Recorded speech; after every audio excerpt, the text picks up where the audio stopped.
నమస్తే, అందరు ఎలా ఉన్నారు? Welcome to Bala Kalyani blog. ఈ రోజు ఫ్రాన్స్ బిర్యానీ తయారు చేస్తున్నాను. చాలా ఈజీగా సింపుల్ గా ఎలా తయారు చేయాలో చూసేద్దాం రండి. ముందుగా మనము బియ్యాన్ని నానబెట్టుకోవాలి. తర్వాత ఒక బగోని తీసుకొని మనము బియ్యానికి సరిపడా నీళ్లు పోసుకొని పొయ్యి మీద పెట్టి మసలించుకోవాలి. నీళ్ళలో మనము పచ్చిమిర్చి, కొత్తిమీర, పుదీనా, అల్లం వెల్లుల్లి పేస్ట్, అలాగే కొద్దిగా నూనె వేసి ఉప్పు వేసి మసలించుకోవాలి. ఓల్ గరం మసాలా కూడా అందులోనే వేసేసి మరిగించుకోవాలి.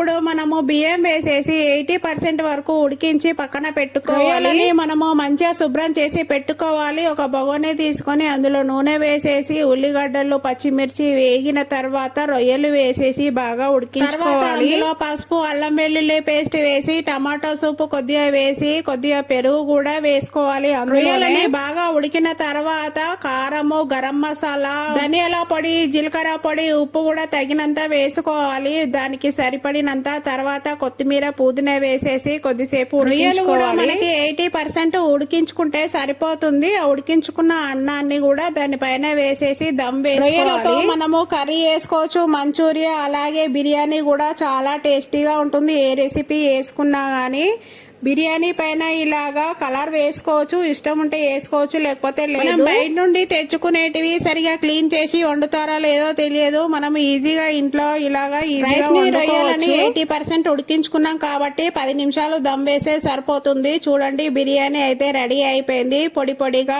బాగా జ్యూసీగా వచ్చింది. చూడండి, ఎందుకు ఆలస్యం, మీరు కూడా ట్రై చేసి చూడండి. నా వీడియో నచ్చితే లైక్ చేయండి, షేర్ చేయండి, సబ్స్క్రైబ్ చేయండి.